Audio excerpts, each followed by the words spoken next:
Boa noite, meus amigos. Estamos aqui de volta. Como sempre, começamos invocando a Santíssima Virgem Maria e o Santo Padre Pio de Pietrelcina, para que roguem a Deus que nenhuma injustiça se cometa nesse programa. Então, eu queria começar contando a vocês que na semana passada eu dei uma entrevista de 1 hora e tanto para uma repórter da Isto É, chamada Raquel Correia, a respeito desses movimentos tipo Occupy Wall Street. E depois foi comunicado que a entrevista tinha sido substituída por uma outra entrevista com uma garotinha brasileira que faz parte do movimento. E é publicada em termos de que o movimento expressa indignação popular, etc, etc. Ou seja, propaganda do Occupy Wall Street. Então, obviamente, a minha entrevista foi ali censurada, né, por não combinar com o espírito pró-comunista que tinha orientado aquela revista há muitos anos. Mas eu tive a precaução de gravar as minhas declarações. Então, nós estamos aqui como o cacique Mário Juruna, dos anos 60, 70, eu nem sei se ele está vivo ainda, quando ele ia conversar com um deputado, senador em Brasília, ele levava um gravador. Ele dizia que político não dá para confiar, então ele gravava tudo. E eu também, eu já aviso a todos os membros da grande mídia brasileira que quando decidirem me entrevistar, eu vou estar gravando tudo sempre. Não as suas palavras, mas as minhas próprias. Tá certo? De modo que eu colocarei essa entrevista na íntegra, né, no meu site e no Mídia Sem Máscara, para documentar o estado atual da mídia brasileira. É curioso que, se você comparar esse estado com o que existia no tempo da chamada ditadura, na ditadura havia um censor para cada redação. O censor ficava ou na redação ou fora dela. No Estadão, onde eu trabalhava, eles não deixavam o censor entrar, ele trabalhava na portaria. Então ele cortava algumas notícias, né, mas no conjunto o jornal não era controlado de maneira alguma. Jamais houve uma tentativa do governo de controlar o conteúdo da mídia. Havia apenas a supressão de notícias que o governo considerava inconvenientes por motivos que eram dele, né? Geralmente alegando que eram notícias que podiam atrapalhar as investigações sobre terrorismo. Mas às vezes não era isso não, era para proteger político corrupto, alguma coisa assim. Mas as notícias que eram suprimidas acabavam sempre sendo publicadas alguns dias depois, ou em outra versão, a gente mudava a redação.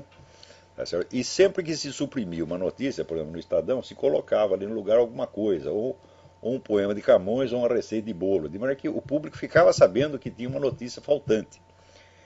Além do mais, havia a imensa imprensa nanica, da qual vou falar daqui a pouco.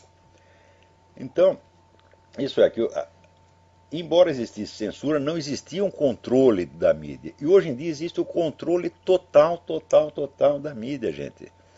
Você não tem um jornal brasileiro que subscreva um programa conservador cristão. Por exemplo, me mostre um jornal que seja, por exemplo, anti-abortista, tá certo? Ou que seja, sei lá, contra casamento gay, ou que seja flagrantemente contra a liberação da maconha, ou um jornal que tenha contado a história do Foro de São Paulo, quando ele foi se constituindo e crescendo debaixo de um muro de proteção. Em suma, esse pessoal da esquerda tem um controle total da mídia. É um regime totalitário que impera na mídia, não passa nada mesmo. De vez em quando passa um artiguinho meu, quando outro dia passou na Folha. Tá certo? E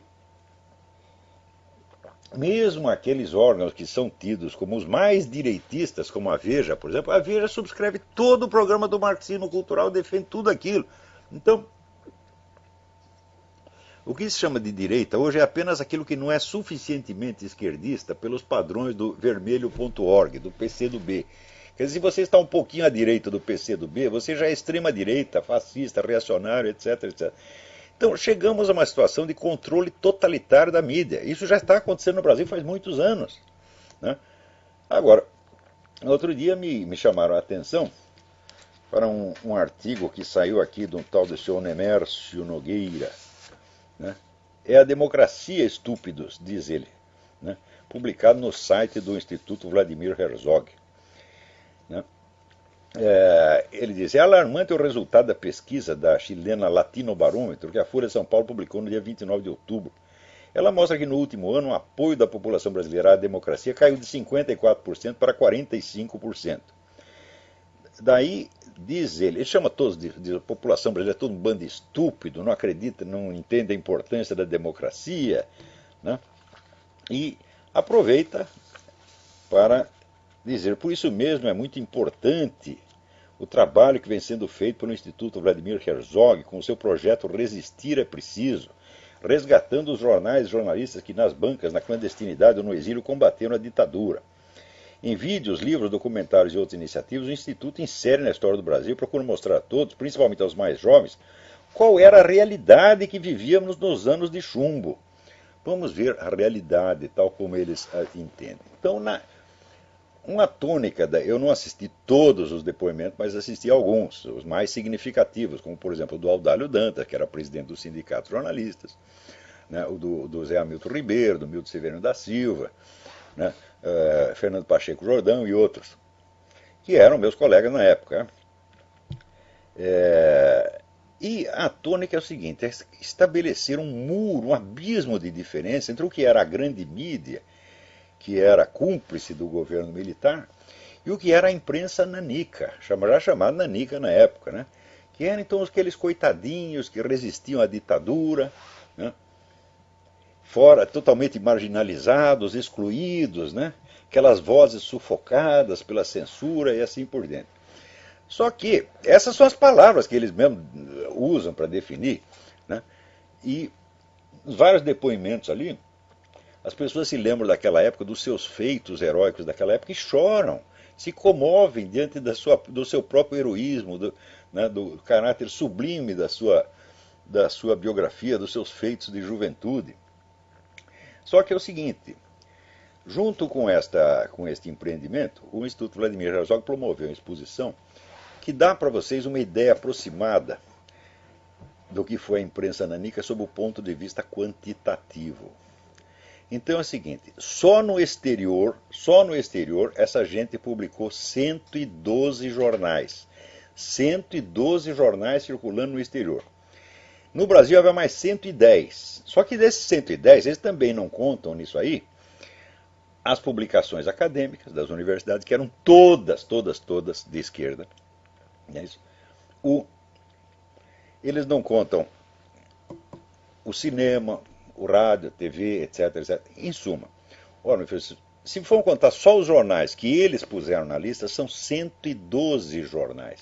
É verdade que nem todos duraram o tempo todo, tá certo? Alguns duravam 2 anos, 3 anos, depois acabavam, fundavam outro no dia seguinte. Eu me lembro, por exemplo, tem um colega meu do Jornal da Tarde, o Marcos Ferman, ele toda semana, né, criava um jornal novo. Mas olha, 222 jornais e revistas são um império de mídia, como jamais houve no Brasil. É uma coisa monstruosa. Eu estou falando, sem contar as outras publicações, por exemplo, revistas acadêmicas, né? Se for contar a revista acadêmica, o negócio vai para 600, 700, tá certo? Então, que negócio de nanico é esse, porra? Vejam vocês, quantos jornais conservadores a direita consegue publicar hoje no Brasil? Nenhum único. Agora, essa semana, amanhã, vão lançar uma revista, né, católica, lá onde que é mesmo? É em Campina Grande, na Paraíba, né? Então, Campina Grande, na Paraíba, conseguiu fazer uma revista católica, tá certo? Veja, quando o Foro de São Paulo já completou 21 anos de existência. Então, olha, fazer uma revista é difícil, custa caro. Então, é um negócio de perguntar, como eles conseguiram dinheiro para fazer 222 publicações e ainda ficar chorando miséria? Ora, o dinheiro, claro, veio de várias fontes, tá certo? Porém, todas elas compunham aquela rede de relações, tá certo? Que era entre os militantes, simpatizantes e companheiros de viagem, etc, etc. Tanto no Brasil quanto no exterior. Esta mesma rede é o que fornecia proteção aos exilados, seja exilado que fugiu do governo, seja exilados voluntários, né? Tem muitos exilados, eu mesmo sou um exilado voluntário, né? Hoje em dia no Brasil também tem muito exilado voluntário, só que ninguém faz reportagem a respeito deles. Então, esta imensa rede, ela se identificava inteiramente com o movimento comunista internacional. O conceito do ouro de Moscou não é válido, porque Moscou não era a única fonte, se bem que fosse uma delas. Tá certo? Que havia várias correntes dentro do movimento comunista. As correntes, às vezes, eram independentes umas das outras, até conflitantes, mas na hora do combate estavam todas unidas e todas colaborando. E, sobretudo, neste empreendimento da chamada imprensa alternativa, você vê lá o PCB, o PCdoB, a POLOP, né, a AP, todas essas organizações participaram disso. Então é esta rede que dava proteção e ajuda a essa gente. Tá certo?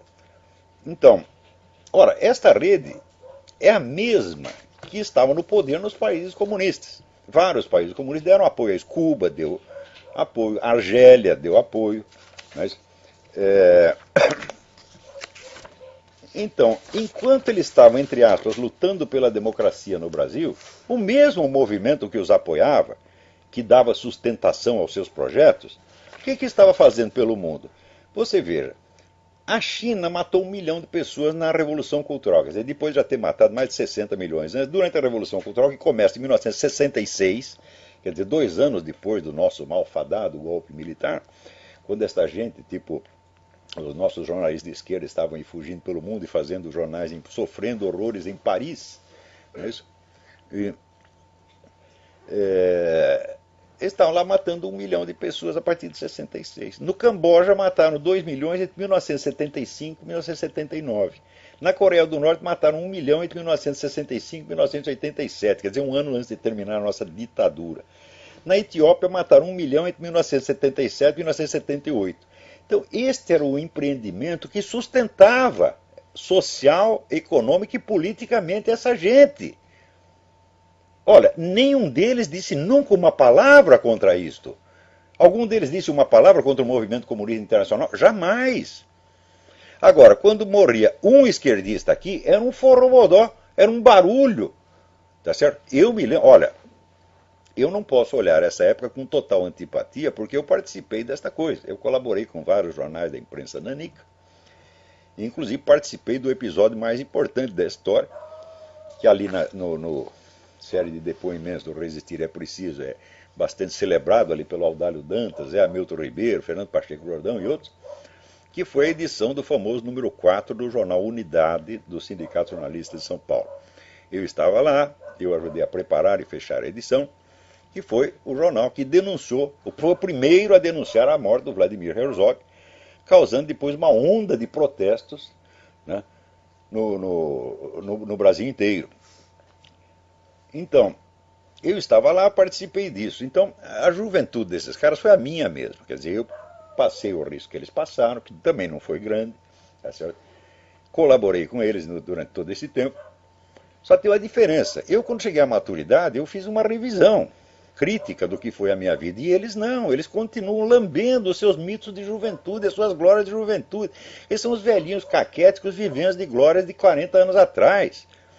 Quer dizer, é uma coisa absolutamente nojenta. E, inclusive, o mais curioso é o seguinte, é que toda a tradição marxista, ela insiste que os acontecimentos históricos têm que ser narrados, em primeiro lugar, pela sua base econômico-social.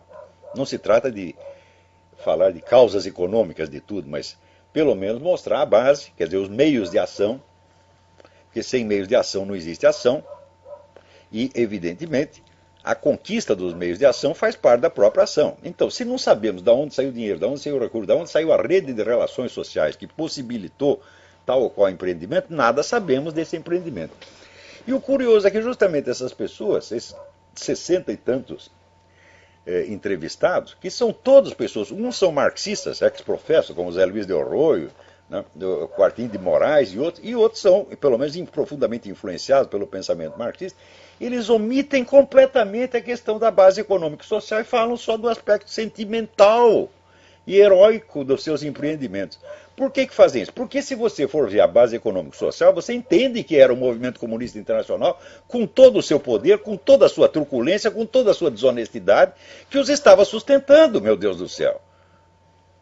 Eles montaram em cima deste sistema sem o qual eles não poderiam ter feito nada? Você acha que os sujeitos, pessoas contando apenas com seus próprios recursos, sem apoio de ninguém, conseguem fazer 222 publicações, quando a direita brasileira não consegue fazer nenhuma há 20 anos? Ora, eu sei que fazer jornal e revista custa caro, gente, não é brincadeira, tá certo? Mesmo que você tenha colaboradores gratuitos, por exemplo, hoje a gente, graças a Deus, tem internet, e você fazer um site praticamente às vezes não custa nada, não é isso? Você paga $30 por ano, né, para um provedor e você tem o seu espaço. Mas na época não tinha internet, era tudo impresso.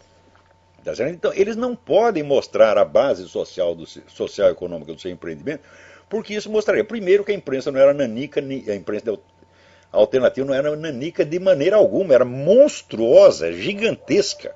Tá certo? Um verdadeiro império de mídia comparável ao do Willy Münzenberg na Europa. Né? Em segundo lugar, a diferença entre grande mídia e a mídia nanica não existia pelo seguinte fator. Os caras que faziam a mídia nanica eram os mesmos que estavam na direção da grande mídia. Estava lá o Fernando Pacheco Jordão, foi diretor da Folha da Tarde. Tá, o Audálio Dantas sempre teve espaço na grande mídia. Milton Severino da Silva estava lá na revista Realidade. Em suma, eles ocupavam, essa gente ocupava não só estava na grande mídia, como ocupava ali os melhores postos. Você vê, durante todo o período da ditadura, se você me pergunta, quantos diretores de redação eram pessoas de direita? Durante o período da ditadura, eu só conheci 2, que aliás eram meus inimigos pessoais, chamavam Sérgio Paulo Freire e Antônio Ágio Júnior, que dirigiam a Folha da Tarde. A Folha da Tarde tinha sido dirigida por comunistas durante vários anos, e daí durante um período, o dono do jornal, Otávio Frias, né, pai do Otávio Frias Filho, para agradar um pouco o regime, colocou 2 camaradas muito chegados aos militares na direção do jornal, durante um ano mais ou menos. E o jornal que logo fechou, e que não era a edição vespertina da Folha, vendia, assim, quando vendia 20 mil exemplares, era uma festa, era um jornal absolutamente insignificante. Então, só houve 2 direitistas na chefia de jornal do Brasil, dos jornais do Brasil, durante todo o período militar. O resto, olha, a Folha de São Paulo era dirigida pelo Cláudio Abramo, que era um comunista histórico. O Globo pelo Luiz Garcia, que é mais comunista que Lenin, tá certo? A própria Folha da Tarde, antes disso aí, foi pelo Celso Quinjô, que era comunista pra caramba, e depois o Fernando Pacheco Jordão, que é um desses da mídia alternativa, tá certo? No Jornal da Tarde, por exemplo, o Marcos Ferma, que criou vários órgãos da imprensa alternativa, tinha um cargo de repórter especial. Era o sujeito mais bem pago da redação, trabalhava uma vez por semana, se tanto, tá certo? E, em suma, cadê os direitistas? Então, a mídia vendida ao governo era dirigida por esses mesmos camaradas, que agora se faz de nanicos, excluídos, coitadinhos. Né? Quando o próprio número, quer dizer, o sujeito, ele está dizendo uma coisa, mas o ato dele, no mesmo momento, prova que está mentindo. Ele diz, nós éramos uns coitadinhos, olha aqui as 222 publicações que nós soltamos na praça. Algumas dessas publicações, como o Pasquim, vendia mais do que qualquer jornal da grande mídia. O Pasquim chegou a vender 200 mil por dia, que é uma coisa que hoje em dia a Folha às vezes vende 200 mil. Então vocês imaginam o alcance, o tamanho desse império de mídia que custou um dinheirão e custou, sobretudo, a formação, o apoio de uma rede internacional, tá certo? De parceiros e ajudantes, né? Que ia da Argélia ao Uruguai, tá certo? De Paris, Argentina, ao Chile, Estados Unidos, Alemanha, tudo quanto é lugar, tá certo? Mais ainda, verifiquem durante o período militar quantos jornalistas brasileiros foram fazer curso em Moscou. Eu não vou nem citar alguns nomes, já citei outras vezes, né? Os caras estavam fazendo um curso em Moscou, o quê? Estavam fazendo um curso de ballet, está fazendo um curso de artes plásticas? Ora, meu Deus do céu, a gente sabe que não é isto. Então, esses caras são agentes de influência, treinados em Moscou. Outros foram treinados em Pequim, outros foram treinados em Cuba, tá certo? E até tem um episódio, que aliás é o próprio, se não me engano, foi o próprio Nemércio Nogueira que divulgou. A primeira entrevista no qual se falou algo sobre circulação de dinheiro, tá certo? Entre as potências comunistas e o movimento guerrilheiro no Brasil, foi uma entrevista dada pelo Betinho, falecido Betinho. E o Betinho disse, olha, eu fiz os contatos, eu nunca busquei o dinheiro pessoalmente, tá certo? Eram outras pessoas que buscavam, mas fui eu que articulei isso aí lá em Cuba. Ajuda para a AP, a chamada Ação Popular. Só que depois nós nos afastamos da guerrilha, não concordávamos mais com a guerrilha, então decidimos devolver o dinheiro para Cuba. Os cubanos ficaram muito impressionados, porque nunca tinham visto tamanha honestidade. Então a entrevista é feita assim, olha que coisa maravilhosa. O Betinho foi tão honesto que devolveu o dinheiro dos cubanos. Só que é o seguinte, não conta o detalhe fundamental. Por que, que a AP rompeu com a guerrilha? Ela rompeu com a guerrilha não porque fosse contra a violência, mas porque eles tinham se transformado numa organização maoísta. E a teoria maoísta é contra a guerrilha. Ela é a favor da guerra civil. Você tem que fazer a grande guerra operário-camponesa e fazer a matança como eles fizeram na China. E a AP tinha aderido a isso e por isso se afastou das guerrilhas. Por motivo altamente humanitário, como se vê. Não é isso? Justamente neste período, 75, 79, era onde estavam matando 2 milhões, os maoístas estavam matando 2 milhões de pessoas no Camboja, mais 1 milhão na China, e mais 1 milhão na Coreia do Norte. E vocês acreditam que essa gente tem algum impulso humanitário? O que é isto, minha gente? Simplesmente aconteceu que eles estavam acostumados a mandar na mídia, por exemplo, se havia jornalistas de direita no Brasil, me mostrem um único sindicato de jornalistas em qualquer estado que fosse dirigido por gente de direita. Não tinha nenhum. Isso quer dizer, a classe jornalística era maciçamente de esquerda. E não é só de esquerda ideologicamente, não, era de esquerda porque estava metida em organizações. Muito mais gente esteve comprometida com guerrilha do que normalmente se diz. Porque uma organização guerrilheira não é composta só de guerrilheiros. Você tem uma vasta rede de apoio em torno, sem o qual a coisa não é possível. Não é isso? Então,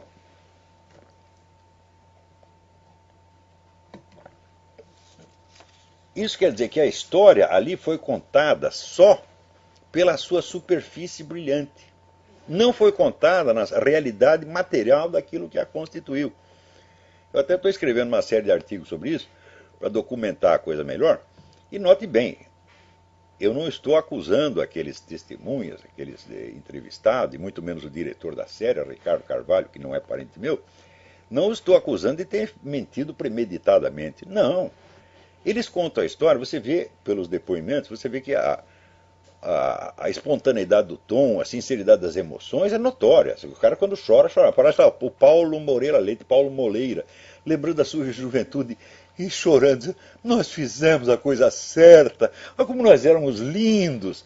Quer dizer, é uma masturbação vaidosa na frente das câmeras. Mas, pelo lado emocional, é sincero, eles sentem realmente isto.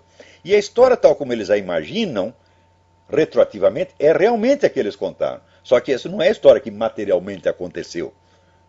Que materialmente aconteceu foi o seguinte, um vasto império de mídia sustentado no movimento comunista internacional que ao mesmo tempo estava matando milhões de civis inocentes pelo mundo. Enquanto aqui fizeram a choradeira por causa de 300 terroristas. Quer dizer, uma coisa absolutamente desproporcional. Só que é o seguinte, esse pessoal vive disso. E como dizia Goethe, certas pessoas não abdicam do erro porque devem a ele a sua subsistência.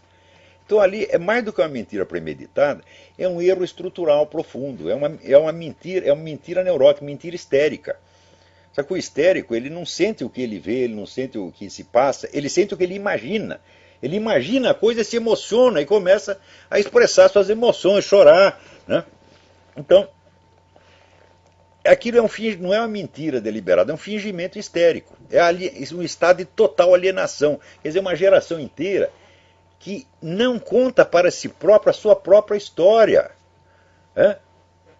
Ora, eu também participei dessa coisa, só que depois eu olhei para trás e falei, nós éramos uns palhaços.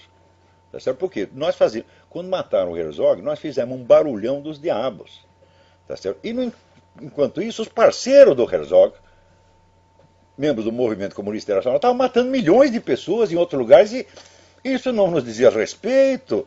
Nós ficamos perfeitamente inocentes. É como se, assim, um sujeito ser nazista no Brasil durante a guerra não o tornasse corresponsável moral pelo Holocausto. Ele diz, eles estão fazendo Holocausto na Alemanha, eu estou aqui no Brasil, não tem nada a ver com isso. É assim que esses caras pensavam, porra. Quer dizer que matar chinês, matar coreano, matar cubano, pode. Agora, matar um jornalista brasileiro, isso aí é um escândalo mundial. Então, olha, eu varei noites ali no sindicato ajudando a preparar essa edição. Meu nome está lá no expediente. Aliás, até o Zé Hamilton Ribeiro, no Resistir é Preciso, começa a ler lá o expediente. Fulano, fulano, fulano. Quando chega no meu nome, ele para. Está lá o meu nome no expediente dessa edição, como de outras edições do Unidade, como também está no abaixo-assinado, denunciando o assassinato do Vladimir Herzog. Eu participei de tudo isso. Então eu podia também lamber a minha juventude, dizer, olha, que coisa maravilhosa. Eu, naquele momento, arriscando a minha pele, arriscando a minha reputação para denunciar o assassinato. Olha, não corremos risco nenhum, meu Deus do céu. Porque se esses caras conseguiram fazer 222 publicações, é porque o governo não fez nada para proibi-los. De vez em quando ia lá, vetava uma matéria, ou então prendia um editor de um semanário por 2 dias e depois mandava embora. Isso sem contar o dinheiro do próprio governo que circulava para eles. Que foi contado para mim pelo próprio Enio Silveira, diretor da revista Civilização Brasileira e diretor da maior editora comunista do Brasil, que disse, olha, quer saber? A nossa editora durante aquele tempo vivia de dinheiro do governo. A situação apertava, às vezes quando eles me prendiam, me deixavam lá 24 horas, eu saía dali, tomava avião para Brasília, ia falar com o Golbery, pedir dinheiro, eles me davam. Também existe aquele artigo do Ricardo Vélez Rodrigues que conta como durante todo o período militar as verbas de pesquisa universitária só ia para a mão de esquerdista. Os direitistas eram completamente boicotados. Você vira, por exemplo, existia a revista católica Convívio em São Paulo. Até hoje, é uma revista de altíssimo nível. Até hoje, artigos publicados na revista Convívio não são aceitos como bibliografia acadêmica. Quer dizer, a discriminação dura até hoje. E ela vigorou durante todo o período militar. Quer dizer, esses caras que discriminavam os outros dentro das universidades, que eles dominavam, eles se fazem de coitadinhos. Eu me lembro, assim, já que eu falei estou falando de bases econômicas, eu me lembrei o livro mais famoso que um historiador, que um estudioso marxista de literatura escreveu no Brasil, foi o do Nelson Werneck Sodré, que se chama História da Literatura Brasileira, Seus Fundamentos Econômicos. Eu digo, mas então, se a história tem que ser escrita pelos fundamentos econômicos, pelo amor de Deus, esclareçam os fundamentos econômicos que permitiram 222 publicações. Mas não só econômicos, também a rede de proteções. Por exemplo, olha, eu quando cheguei aqui nos Estados Unidos não veio ninguém para me arrumar emprego, para me dar dinheiro, porque tem um filho da puta chamado, como é o nome do cara? Miguel do Rosário, que escreveu que eu vivo de dinheiro do Tea Party. Dinheiro do Tea Party vive a sua mãe, que fica rodando bolsinha lá, você tá entendendo? E você também, tá certo? Quer dizer, o que é isto? Dinheiro do Tea Party. Agora, quando eu falo disso aqui, olha, eu nunca recebi dinheiro de organização política nenhuma. Uma vez veio um cara do PFL me oferecer $5 mil para escrever uns artigos a favor do partido dele, mandei enfiar no cu. Agora, esta gente está acostumada. O próprio Instituto Vladimir Herzog vive do quê? Dinheiro do governo. Isso é dinheiro público que está sendo usado, não para contar a história, para documentar a história real, mas para uma geração de comunistas se autoglorificar e repassar essa versão mitológica, embelezada, sentimentalizada às próximas gerações, como se fosse um grande documento histórico.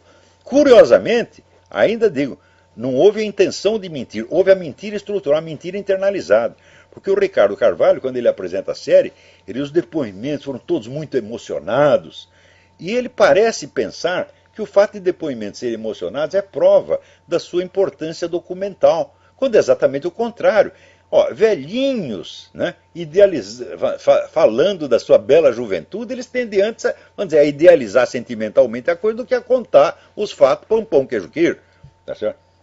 Então, por exemplo, naquela época tinha muita gente de dinheiro, como Fernando Gasparian, Walter Moreira Salles, que dava dinheiro para sustentar essa coisa, porque fazia parte da rede de companheiros de viagem do Partido Comunista, meu Deus do céu. É isso. Uma coisa que jamais foi investigada, vou contar para vocês. Em 1964, quando teve o golpe, fugiu do Brasil o principal amigo do presidente João Goulart, chamado Tião Maia. Tião Maia saiu do Brasil e se instalou na Austrália. quando chegou lá, ele já era a quarta maior fortuna da Austrália. E ele é dono de aproximadamente 1/16 do território australiano. Quando pergunto para ele, seu Tião, como é que o senhor conseguiu tudo isso? Ele disse, o Banco do Brasil foi uma mãe para mim. Então, para vocês terem ideia de como é que se faz as coisas nessa esfera. Né? Então, agora, os analistas da direita, eles só enxergam uma coisa.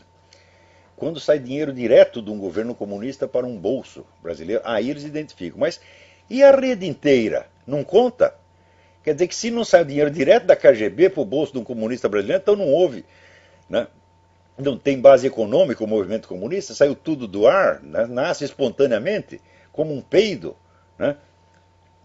E ainda insisto, não é só base econômica, é apoio. Você chega num país estrangeiro, você precisa de ter algum lugar para morar, você precisa do emprego. Aqui até agora ninguém veio me oferecer emprego nenhum. Né? As relações que eu fiz aqui, eu não fui apresentado por ninguém do Brasil, não vim com carta de recomendação para ninguém.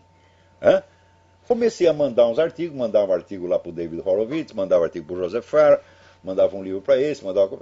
Então, criei lá uma rede de amigos, dos quais eu não obtenho um puto de um tostão, e nem oferta de emprego. Tá lá, e nem quero. Quer dizer, eu vivo do meu trabalho para o Brasil e vivo dos meus cursos.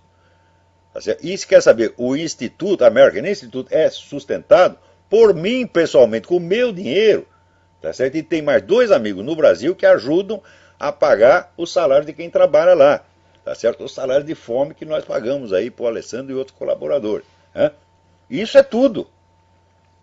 Agora, esse pessoal está acostumado com verba pública, está acostumado com dinheiro de banqueiro, porra. E quando falta, eles ficam tão revoltados.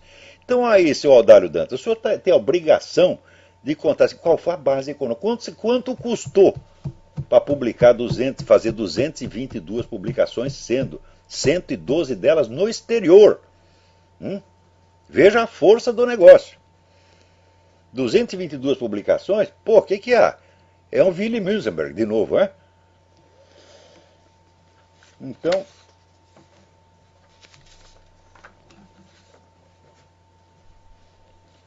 olha aqui.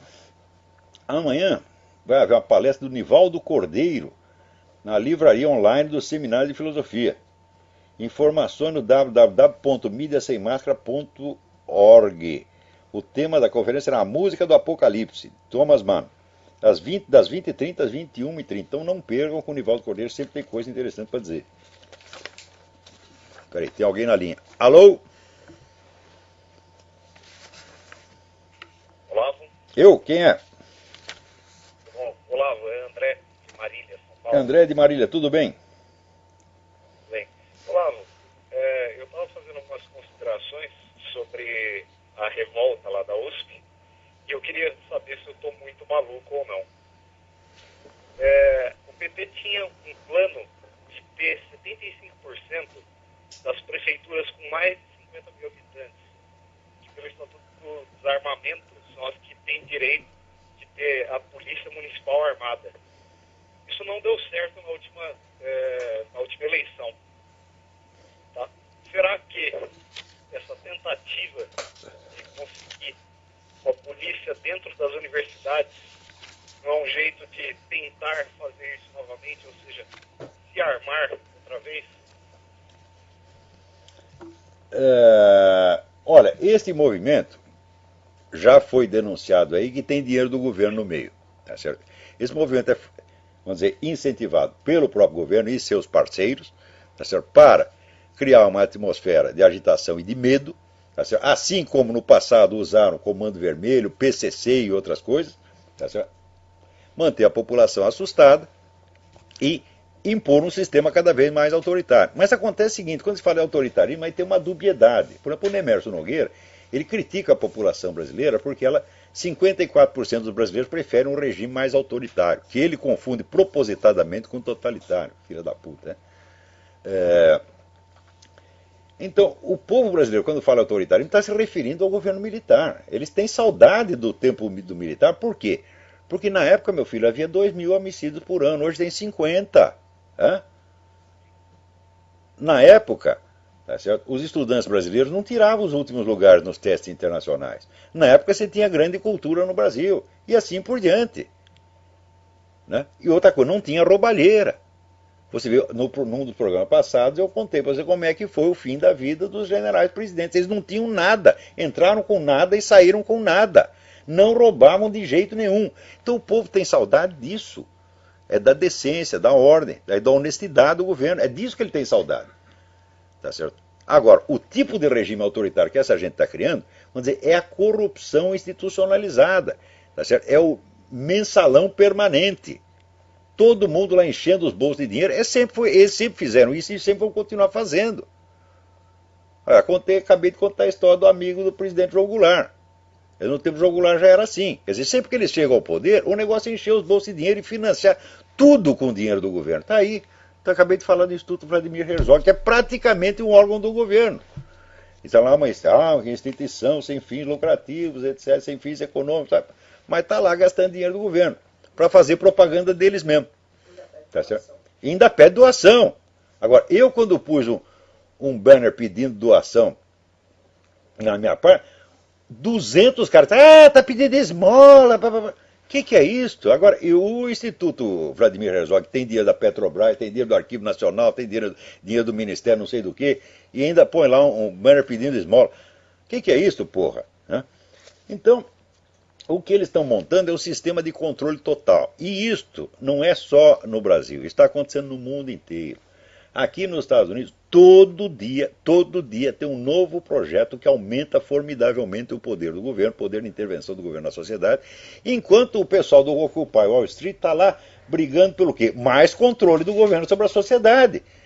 Quando você vai ver, da onde saiu o Occupy Wall Street? Saiu do George Soros. É uma montanha de dinheiro que esse homem pôs nesse movimento. Além do que, teve dinheiro que foi desviado de escolas oficiais, escolas públicas, para sustentar o Occupy Wall Street. Agora, eu contei isso na entrevista para aqueles filhos da puta da Isto É, e eles não publicaram por causa disso. Eles querem mostrar o lado estereotipado e sentimental da coisa. É a revolta popular. Fala, não tem povo lá. A minha menina aqui da entrevista, ela reconhece, só tem jovens de classe média lá, que se dizem estudantes. Fala, que é estudante o caralho. Né? Então, isso é tudo, gente. Ó, também ontem eu vi uma entrevista com dezenas e dezenas de militantes que estão lá no Occupy Wall Street, todos eles dizendo, o sindicato tal me pagou para eu ficar aqui. Não era um nem dois, era um monte de gente. Então, o Occupy Wall Street é pago por governo americano e pelos bilionários globalistas para justificar o aumento do poder do governo sobre a sociedade. E o que esse governo vai fazer com esse poder? Já falei outro dia da Agenda 21, né? Hoje chegou mais uma novidade, saiu no World Net Daily, declaração do Cass Sunstein, que é um dos principais assessores do Obama, e quer passar uma lei que permite ao governo retirar órgãos de pacientes que não estão mortos, estão apenas considerados moribundos em estado terminal, sem autorização da família e muito menos do coitado.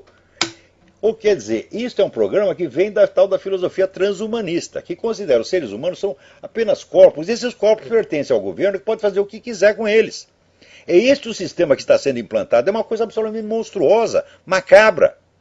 Isso vai ser implantado no mundo inteiro, se não passar agora, vai passar daqui 2 ou 3 anos, porque esse pessoal jamais desiste. Eles têm dinheiro suficiente para poder esperar. Né? Então, é o que está sendo feito aqui, é a mesma coisa que está sendo feito no Brasil. Agora, enquanto isso,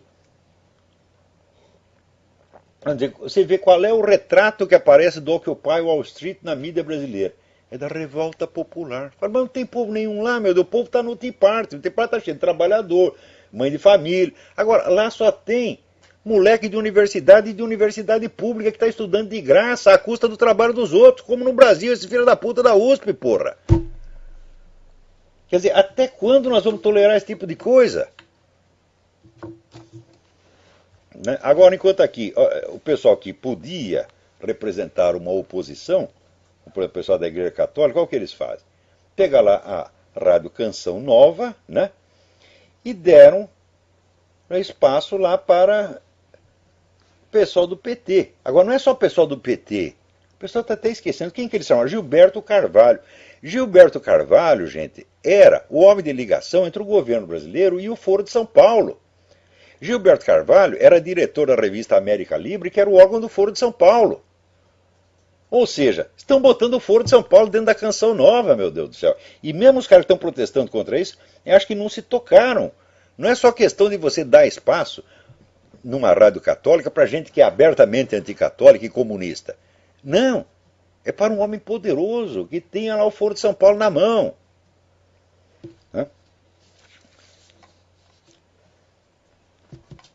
Agora, você veja, aqui andou circulando aí, e muita gente, até gente boa, repetiu, que o Obama tinha trabalhado para a CIA. Até que o meu amigo Cliff Kincaid, né, descobriu de onde veio essa história. Veio da Rússia, porra. Por quê? Porque tem a história daquele fulano que diz que em 1900, sei lá, 1900 antigamente, 10 anos antes de alguém ouvir falar de Barack Obama, ele foi informado na Rússia, e trabalhava lá, né, de que a elite russa, ali a KGB, estava preparando um sujeito chamado Barack não sei o quê, para ser um presidente dos Estados Unidos e trabalhar a favor deles desde dentro do sistema americano. Isso ele ouviu falar 10 anos atrás. Então, evidentemente, quando aparece essa coisa de que o Obama é um agente da CIA, e muito conservador acreditou nesta merda. O sujeito quer falar mal do Obama, então qualquer coisa que se diga contra o Obama, o pessoal acredita e passa adiante sem perceber que está trabalhando para o lado contrário. Né? Que nem aquele pessoal que diz que o Obama era viado. Tá, né? Então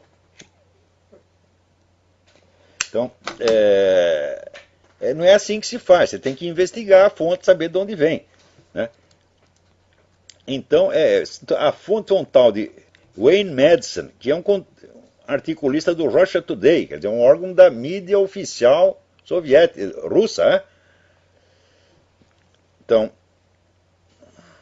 agora, muita gente até no Claremont Institute acreditou, Claremont Foundation acreditou nessa coisa, repassou para dentro através do American Thinker, que é uma boa revista conservadora aqui dos Estados Unidos.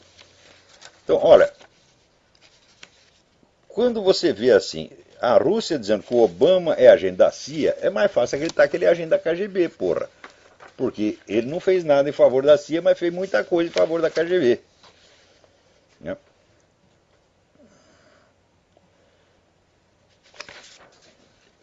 Então, mas olha, leia um artigo, procurem lá no Accuracy in Media, né? aim.org. Tem a tradução já no Mídia Sem Máscara. Desse artigo, já está no Mídia Sem Máscara a tradução.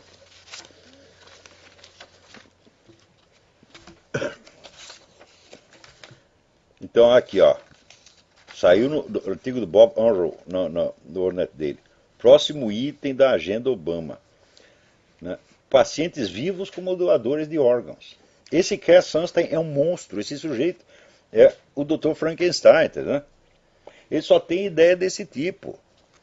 Quer dizer, aí você entende por que eles gostam tanto de aborto. Né? Aborto é para vender corpo de bebê para a indústria farmacêutica, a indústria de cosmético. Né? Agora, também aqui você vê, já foi adotado o sistema chinês.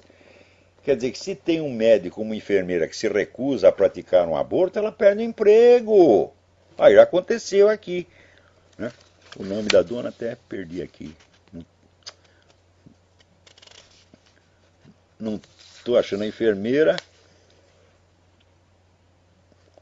No estado de Nova York, se recusou a participar de um aborto, perdeu o emprego. Agora está lá processando o hospital, não sei o que vai dar.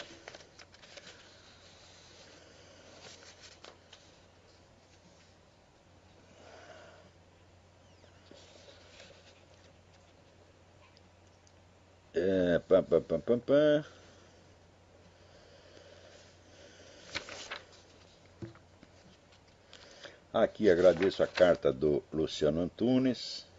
Olá, você é um grande brasileiro. Quero parabenizá-lo pelo serviço prestado à sociedade.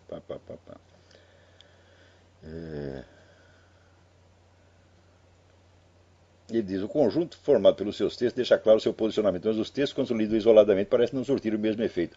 Bom, a coisa é assim, não se pode explicar tudo num artigo só. Por exemplo, esse artigo que eu publiquei na Folha, quer dizer, você tem 30 linhas para contar 5 ou 6 décadas de evolução ideológica de uma instituição. E daí os caras dizem, você foi muito esquemático. Eu digo, mas claro que foi esquemático, aquilo é um índice apenas, para contar a história toda precisava um livro. Então, eu de fato escrevo os meus artigos sempre relacionando uns com os outros. E eles foram feitos para ser lidos em conjunto. Então, só o leitor habitual entende o que eu estou falando ali, porque um artigo se reporta ao outro, que se reporta ao outro, que se reporta ao outro, porque são situações enormemente complexas que eu estou tentando descrever, e, evidentemente, isso aí não cabe no artigo jornal. Os jornais, nos últimos 30 anos, eles foram se tornando cada vez mais minimalistas, quer dizer, o espaço para a discussão de ideias. Hoje, por exemplo, um artigo de jornal, ele tem um décimo ou menos do tamanho dos artigos do falecido Otto Maria Carpo. Então você não tem espaço para você explicar, para você argumentar. Não, você apenas dá uma opinião. Eu acho isto, ponto final. Então virou uma brincadeira de criança, você está entendendo? Não é uma discussão séria. E isso foi feito de propósito.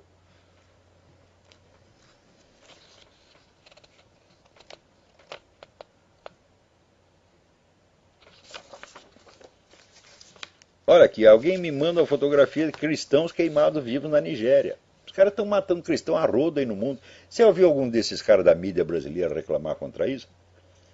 Não, eles acham lindo isso aí, está entendendo? O que não pode é matar a gente deles, porque eles pertencem a uma outra espécie humana, eles são uma raça superior, você está entendendo? Você quando arruma uma carteirinha do PT ou do PCdoB, você se integra nos bons, você agora faz parte dos bons, e nós somos os maus. Então os bons podem matar os maus a rodos, está entendendo? É curioso que um desses filhos das putas que escreve a meu respeito, ele diz, militante de direita. Militante de que organização, ô filha da puta? Hã?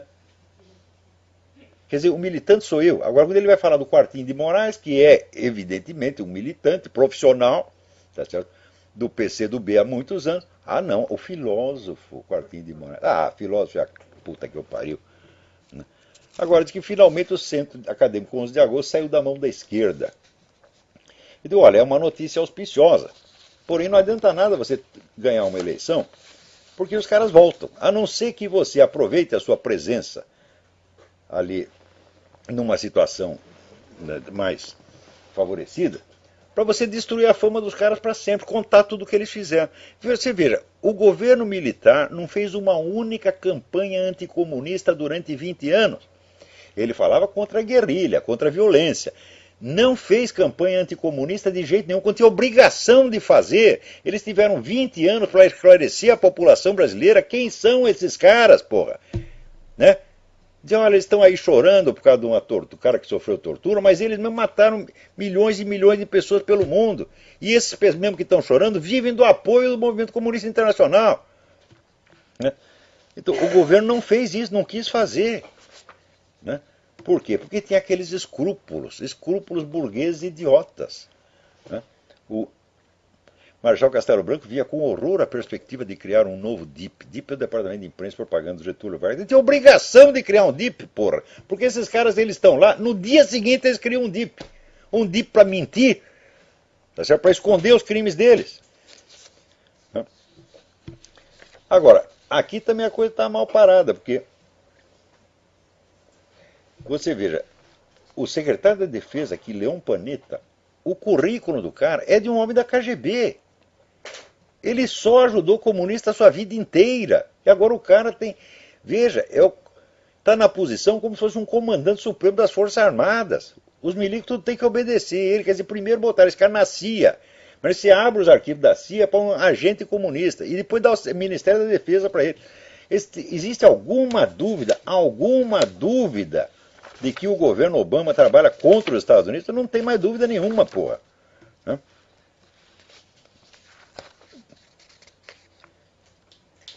Tem alguém na linha aí. Alô, quem é? Alô, professor? Sim. Alô, aqui o Alfred Palliser, de São Paulo. Eu não entendi o seu nome. Alfred Palliser. Sim. Alfred Palliser, sei, tudo bem? Sim, professor. Eu me lembro que até faz pouco tempo o Nelson Asher escrevia na Folha, tinha uma coluna. Ele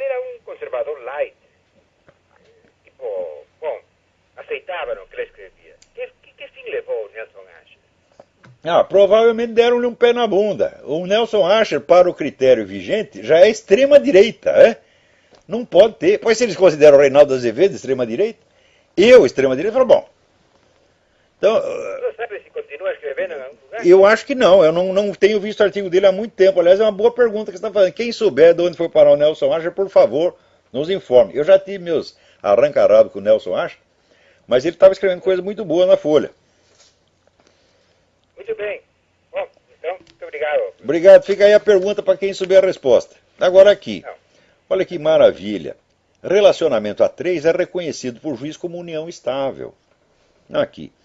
Juiz Oswaldo Nepomuceno Brito, da 13ª Vara de Família do Fórum Central do Rio de Janeiro. Né? Então, um homem com duas mulheres. Eu disse para vocês que isso ia acontecer. A partir da hora que você aceita casamento entre dois homens, por que não entre 3 homens, ou 4 mulheres, ou 16 homens, tá certo? Isto vai acontecer. Isso é a total dissolução do direito de família. Prestem bem atenção. E foi feito para isso, não foi feito para proteger gay, não. Né? Então já está acontecendo. Né?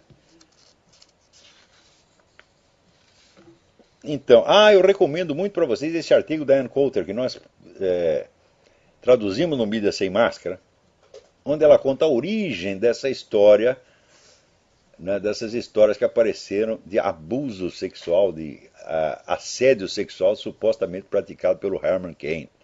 Olha, o Herman Cain me decepcionou muito essa semana ao mostrar que ele não entende merda nenhuma de política internacional. Ele é que nem o Ron Paul, só entende de economia. Quando chega a política internacional, só sai besteira.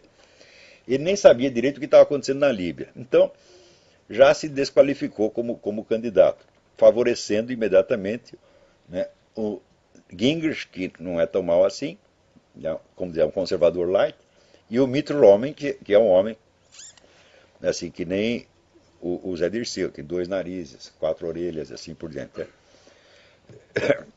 Então, ela conta ali que toda esta coisa veio de Chicago e que a mulher, que é a última que apareceu aí, né, é vizinha, mora no mesmo prédio de um dos principais assessores do Obama. E toda a coisa vem de Chicago, que é um lugar onde o Herman Cain jamais morou em Chicago, nem trabalhou em Chicago, porra. E Chicago, nós sabemos, é o reino do Barack Obama. Então aí, não é porque o cara não entende política internacional que nós vamos legitimar essa tentativa de sujar a reputação dele indevidamente. Né? Então, olha aqui, o Paulo André me pergunta, gostaria que o senhor comentasse a respeito da atitude dos alunos da USP, dos cursos de História, Filosofia e afins, que nos proporcionaram um espetáculo antidemocracia e baderna. Falei, bom, mas eles estão, é isso que eles aprendem lá. Você acha que esse pessoal ensina filosofia lá, porra? Pô, passou o tempo que tinha filósofos na USP, meu Deus do céu. Eles estão lá, eles vão ensinar militância e somente isto. Quer dizer, o aparato universitário brasileiro se transformou em apenas instrumento de formação de militante, para fazer exatamente o que eles estão fazendo na USP, porra. Quer dizer, como é que o pessoal quer a causa e não quer o efeito? Se você deixa um quartinho de Moraes, tá certo? Ser chefe de departamento, ser diretor de uma faculdade de filosofia, meu filho, o que vai sair? É só isto, porra. Quer dizer, ele não é da USP, ele é da Unicamp, mas é a mesma coisa, né? Então, o seu quartinho de Moraes, né? Ele assim como não foi, jamais foi um homem bastante para me enfrentar cara a cara no jornalismo. Quando eu escrevi coisa contra ele, ele podia ter usado direito de resposta e respondido com um artigo. Preferiu ficar agachadinho atrás de 5.000 protetores, porra! Onde as pessoas rebater um artigo de jornal com abaixo assinado, isso é uma coisa de uma covardia, de um ridículo desmedido. Assim como ele na época não foi homem suficiente para me enfrentar, agora também não é. Porque essa derrota dele que ele sofreu aí na justiça, ele está lá quietinho. Enquanto isso, os cupincha dele no vermelho.org estão falando horrores aí a meu respeito. Então, ô Quartim, seja homem, caralho. Hã? Se você quiser, eu pago uma passagem, prometo, pago uma passagem para você vir aqui, para eu dizer na sua cara, olha, eu escrevi uma coisa errada a seu respeito, mas escrevi porque me baseei no que você disse. Você mentiu, você enganou todo mundo e enganou a mim também. Quer dizer, você mente e depois acusa de caluniador quem acreditou na sua mentira. Tu é um sem vergonha, tu é um vigarista, é isso que você é. Eu pago uma passagem para você vir aqui. Eu vou falar isso na sua cara. Tá certo? Mas tu não é homem para falar comigo, não. Então, É isso aí. Até a semana que vem, muito obrigado.